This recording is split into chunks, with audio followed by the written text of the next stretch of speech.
तो world war 2 क्यों हुई थी, कैसे हुई थी, सब बताऊंगा मैं। सबसे पहले outbreak. In late August 1939, Hitler and Soviet leader Joseph Stalin signed the German-Soviet Negotiation Pact, which incited a frenzy worry in London and Paris. अब हुआ क्या कि 1936 के अगस्त में सोवियत लीडर जोसेफ स्टैलिन, मैंने स्लाइड में से ही समझाऊंगा, ये मैंने स्लाइड प्रिपेयर करी है रिसर्च करके, तो मैं इसमें से पहले बोलूँगा, रीड करूँगा जैसे मैंने पिछली वीडियो में करा था, और उसके बाद फिर आपको उसका मतलब समझाऊंगा जिससे अच्छे समझ आ जाएगा। तो जो लेट अगस्त 1939 में हिटलर और सोवियत लीडर जोसेफ स्टैलिन वो स्टैलिनग्राड, और जिसने वहाँ पे कम्युनिज्म और कलेक्टिवाइजेशन का सिस्टम इंट्रोड्यूस करा था ना, Stalinism and collectivization, collective forms में रहेंगे वो, और उन लोगों ने German Soviet negotiation pact sign किया, जिसकी वजह से जो लंदन और पेरिस है ना, वो वरी में आ गया कि यार अब जो है इंटरनेशनल सिचुएशन जो है प्रॉब्लमेटिक हो गई है। तो हिटलर ने प्लान कर रखा था इन्वेजन पोलैंड में इन्वेजन प्लान कर रखा था, और नेशन जो ब्रिटेन है और फ्रांस है, उन लोगों ने पोलैंड को सपोर्ट कर रखे थे कि हम तुम्हें सपोर्ट देंगे और तुम्हें इनकी उससे प्रोटेक्ट, जैसे कहते नहीं है कि कमज़ोर जो व्यक्ति है, कमज़ोर व्यक्ति को बचाने के लिए कि हम बचाएंगे तेरे को कुछ भी हो जाए, तो ऐसा कुछ था। तो एक pact with Stalin meant that Hitler would not face a war on two fronts once he invaded Poland and would have Soviet assistance in conquering and dividing the nation itself. तो फिर इसमें ये जो एक पैक्ट हुआ, जो ये German Soviet negotiation pact था कि स्टैनलिन और हिटलर के बीच में कि जो दोनों फ्रंट्स के बीच में जो है ये दोनों वॉर नहीं करेंगे एक दूसरे से, और फिर उसके बाद जो है ये इसकी हेल्प करेगा पोलैंड को इन्वेड करने में। तो 1 सितंबर 1939 को Hitler invaded Poland from the west. 2 दिन बाद ही फ्रांस ने डिक्लेयर कर दी जर्मनी पे वॉर, और शुरू हो गई वॉर। 3 सितंबर 1939 को वर्ल्ड वॉर 2 की शुरुआत हो गई। तो September 17 Soviet troop invaded Poland from the east.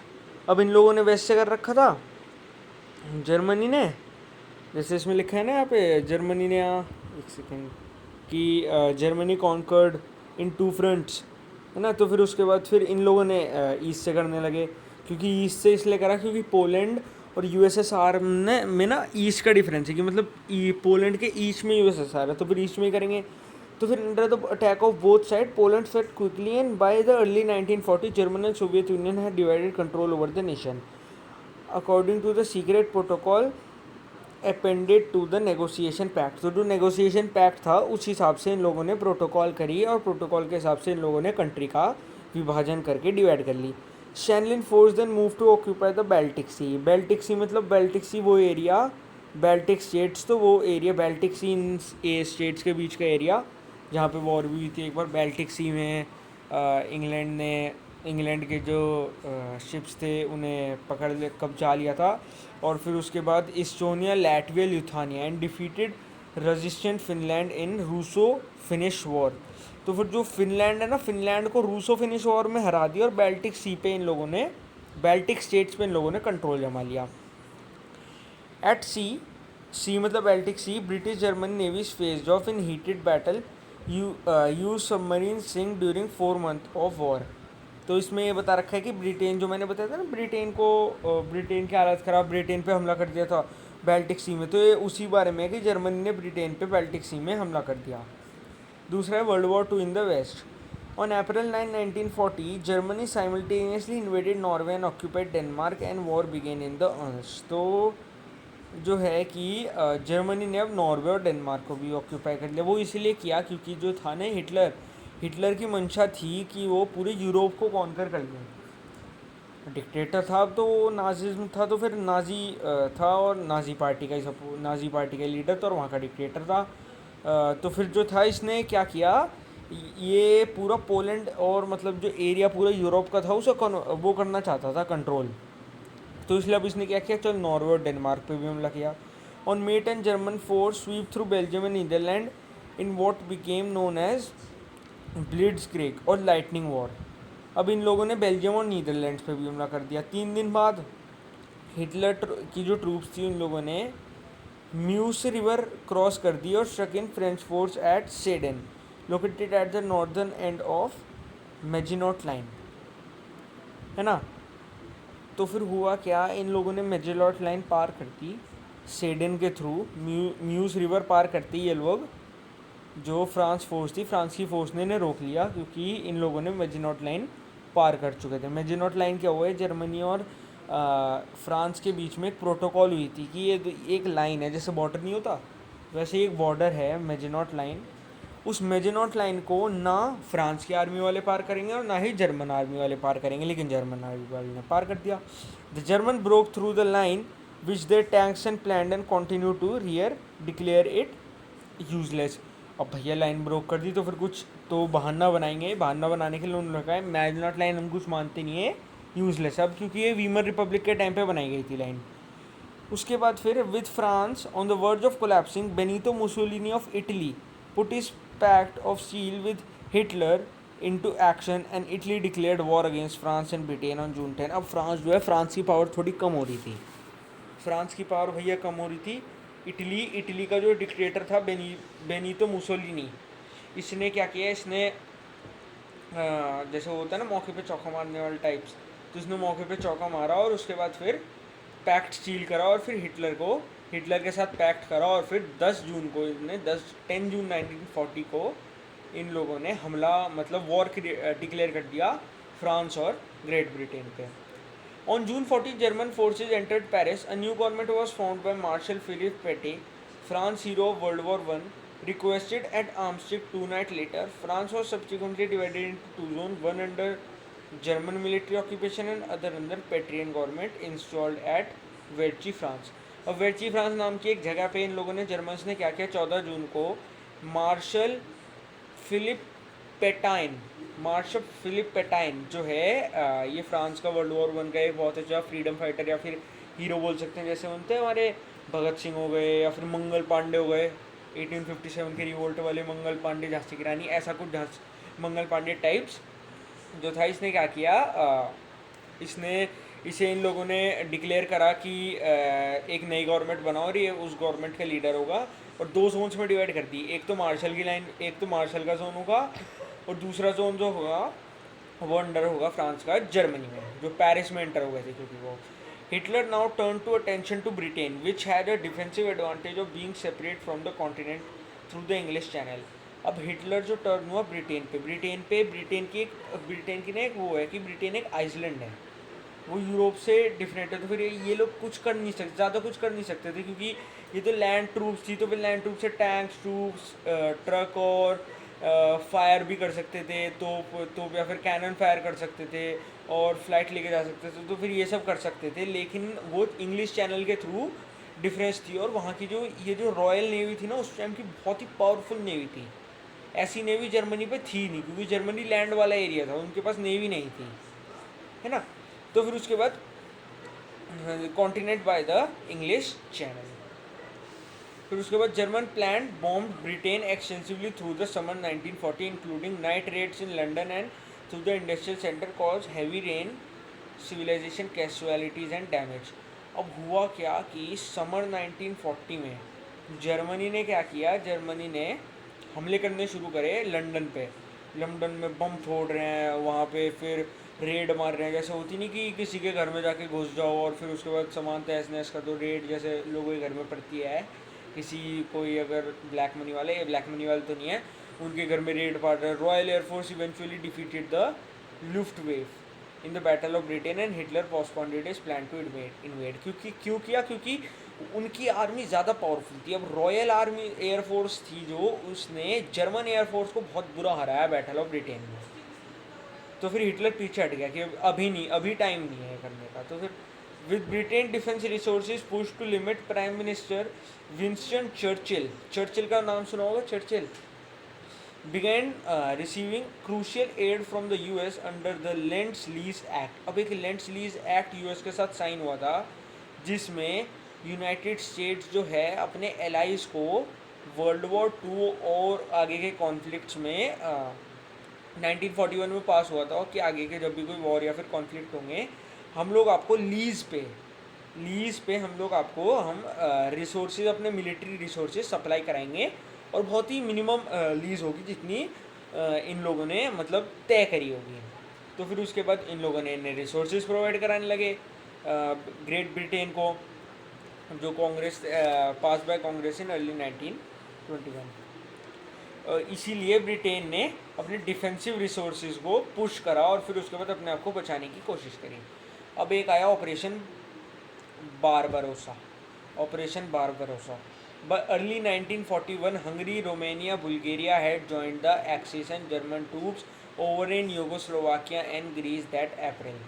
तो हंगरी, रोमेनिया और बुल्गारिया ने बेसिक ये समझ लो कि जर्मन ट्रूप्स को ज्वाइन कर लिया एक्सिस पावर को। Hitler conquest of Balkans was precursor of real objective of invasion of Soviet Union whose vast territory would give the German master race that the Lebensraum it needs. अब उन्हें ना master race से मतलब उनका था pure German Nordic Aryans. उन्हें Aryans चाहिए थे। आर्यंस एक रेस होता है, ये जो हिटलर है, ये हिटलर चाहता था कि यूरोपियन नॉर्डिक आर्यंस जो हैं, प्योर नॉर्डिक आर्यंस जो होते हैं ना, इन लोगों का रेस होना चाहिए। जीव वगैरह तो बेकार रेस है, इन्हें तो मार देना चाहिए, इन्हें जीने का कोई हक ही नहीं है।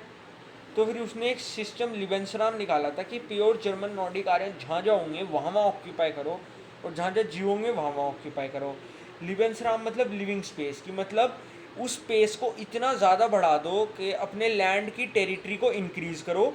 ये एनसीईआरटी की बुक में लास्ट ईयर 9th की एनसीईआरटी की बुक में पढ़ोगे कि अपनी लैंड की टेरिटरी को इंक्रीज़ करो और वहाँ पे जितने भी बैड या फिर जो अनप्रोडक्टिव रेस हैं उन सबको मार दो और वहाँ पे प्योर जर्मन नॉर्डिक आर्यंस को रहने की स्पेस दो कि उन्हें ही रहने की स्पेस मिलनी चाहिए। The other half of Hitler strategy was examination of Jews through the German occupied Europe. अभी ज्यूज के बारे में बताया था ना।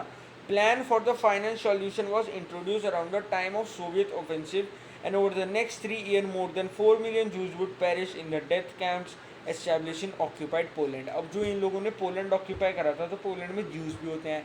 अब इन लोगों ने क्या किया था कि ये पोलिश पीपल और ज्यूज थे, इनसे बहुत चिढ़ते थे, कहते थे कि ये अच्छे रेस नहीं है और रेसिज्म बहुत था हिटलर के अंदर कि प्योर जर्मन नॉर्डिक आर्यंस ही रहने चाहिए। तो ये ज्यूज़ के बहुत खिलाफ था। तो फिर इसने ना ज्यूज़ को मारने की एक प्रथा बनाई थी कि ज्यूज़ को घीटोस कैंप में डाल दो। हीटो कैंप मतलब एक आइसोलेटेड कैंप जहाँ पे खाना ही ना मिले। कॉन्सेंट्रेशन कैंप, गैस चेम्बर्स की एक बाथरूम टाइप होता है, उसमें शावर लगा रहता है, उसके अंदर से बहुत ही इनफ्लेमस और जहरीली गैस आती है और फिर वो बंदा घुट घुट के मर जाता है। बच्चों को मार डालो और मतलब जो बच्चे जर्मन आर्यंस की तरह दिखता है रेस टेस्ट करवाओ उनका कि जो आर्यंस की तरह दिखता है उनका तो आर्यंस वाली फैमिली में उनकी अपब्रिंगिंग करो, जो नहीं दिखता उन्हें मार डालो, सबको मार डालो। On June 22, 1941, Hitler ordered the invasion of Soviet Union, code name operation Barbarossa. अब उसने क्या किया, सोवियत यूनियन पर अटैक करने की कोशिश की, ऑपरेशन नेम बारबोसा।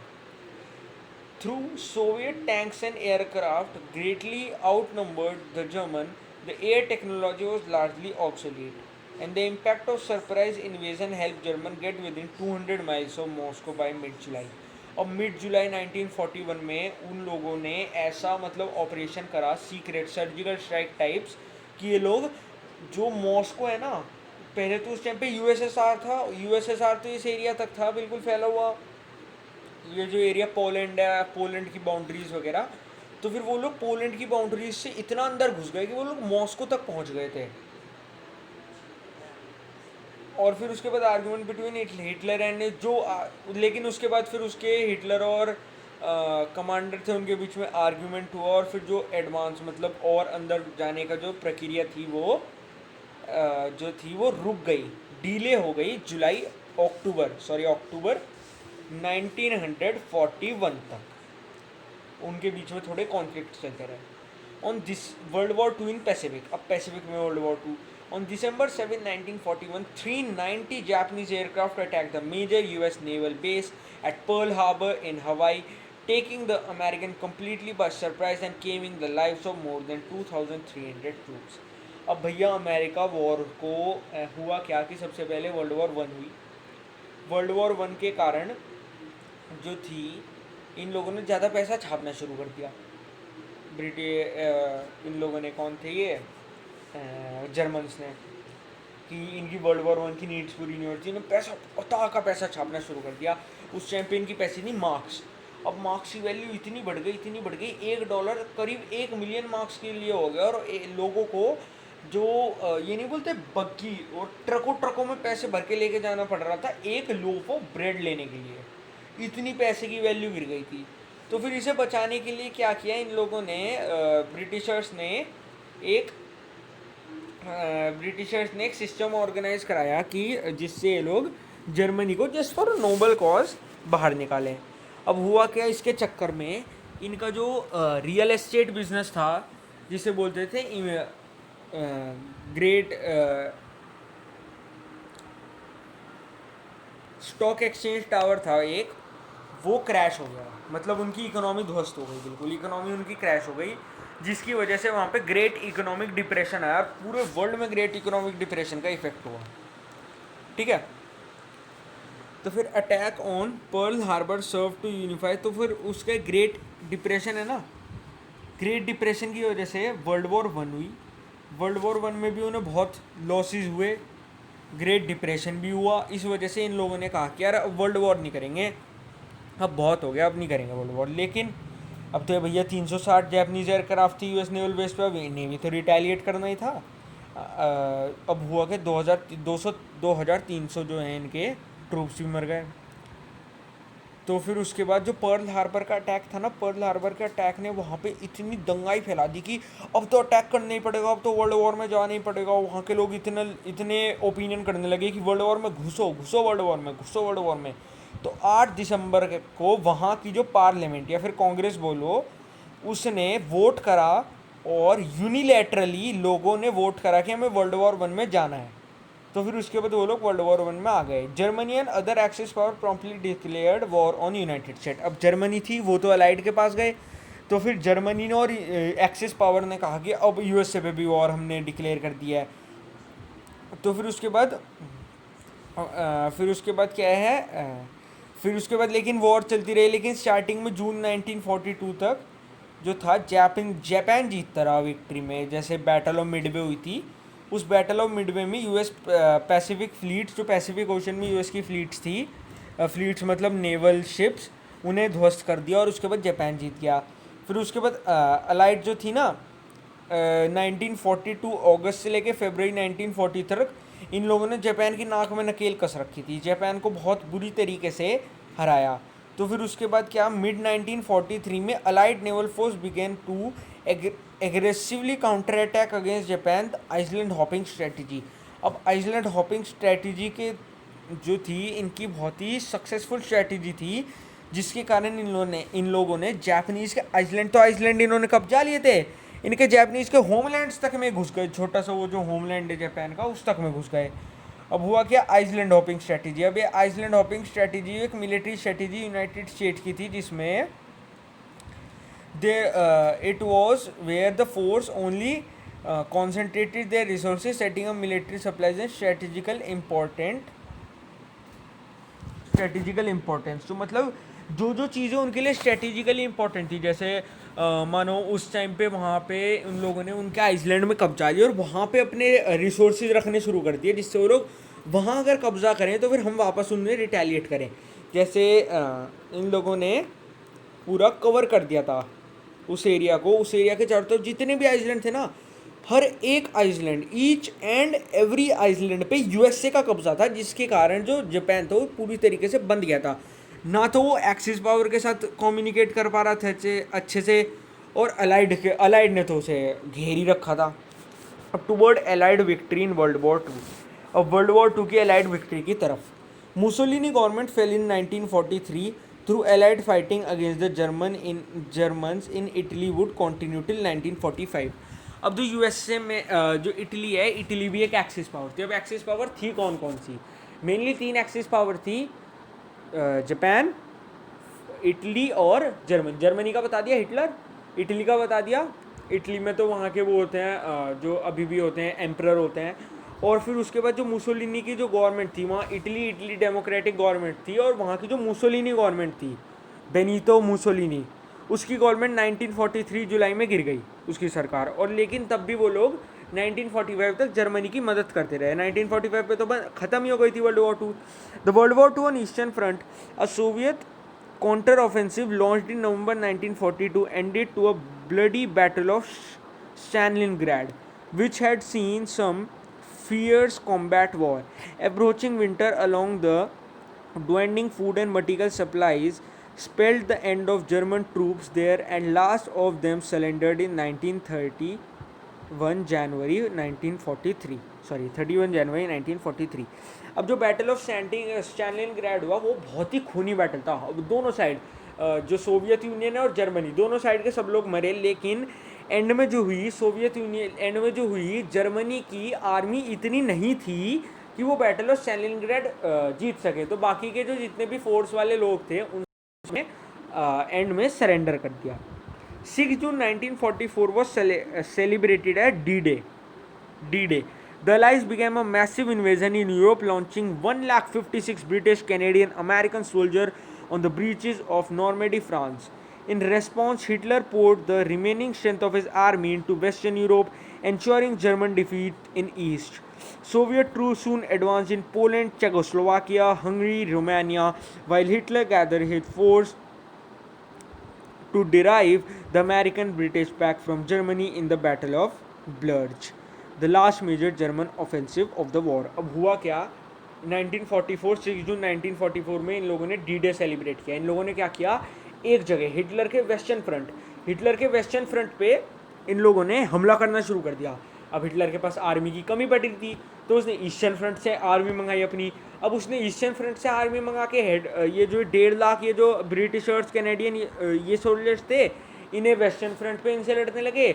अब हुआ क्या, ईस्टर्न फ्रंट पे सोवियत यूनियन थी, सोवियत यूनियन ने हमला कर दिया। तो एंड में जो बैटल ऑफ ब्लर्ज हुई, इस बैटल ऑफ ब्लर्ज में एंड में पूरी जर्मनी पूरी तरीके से दिसंबर 1944 से जनवरी 1945 तक 1 महीना चली है बैटल। इसमें पूरी तरीके से जो जर्मनी थी पूरी तरीके से वर्ल्ड वॉर टू हार चुकी थी। और फिर उसके बाद 1945 फरवरी में allied invasion in Germany and the time German formally surrendered on May 8 1945 में जर्मनी ने फाइनली सरेंडर कर दिया। लेकिन उससे पहले जनवरी 1945 तक बैटल ऑफ ब्लर्ज हुई।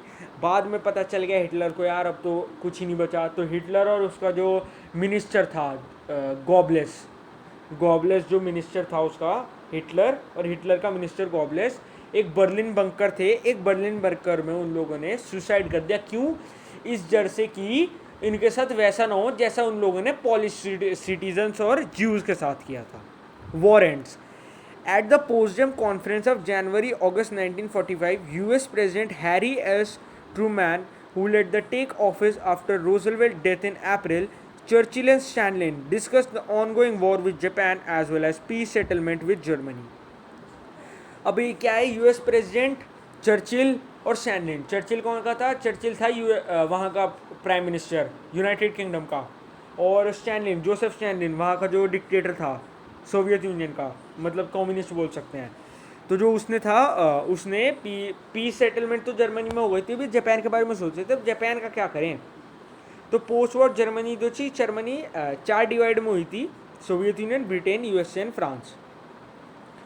तो जर्मनी का बंटवारा कर दिया, चार में डिवाइड कर दी।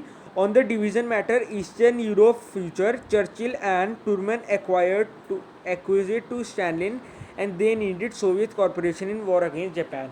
अब जो यूरोप के फ्यूचर के लिए इन लोगों ने कहा अब इन्हें पूरा ही ख़त्म कर दो, ये मतलब वर्ल्ड वॉर फिर होनी ही नहीं चाहिए। तो वर्ल्ड वॉर 1 में इन लोगों ने क्या किया, जापान था, जापान को भी सबक सिखाने की कोशिश करी, कहा कि जापान को भी सबक सिखाते हैं जापान में। तो फिर उसके बाद यूरोप में जो चर्चिल था, चर्चिल ने क्या इससे स्टैनलिन से आग्रह किया कि अब आप हमारी हेल्प करो।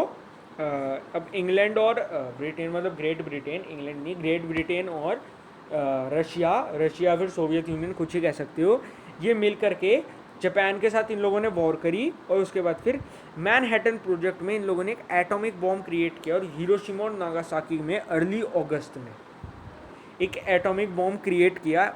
मैनहट्टन प्रोजेक्ट मैनहट्टन यूएसए में एक जगह है, वहाँ पे एटॉमिक बॉम्ब क्रिएट होते हैं। वहाँ पे एक एटम बॉम्ब लिया वहाँ से, और उसके बाद फिर जापानीज़ गवर्नमेंट ने जो जापानीज गवर्नमेंट, उसके बाद फिर सितंबर 15 अगस्त,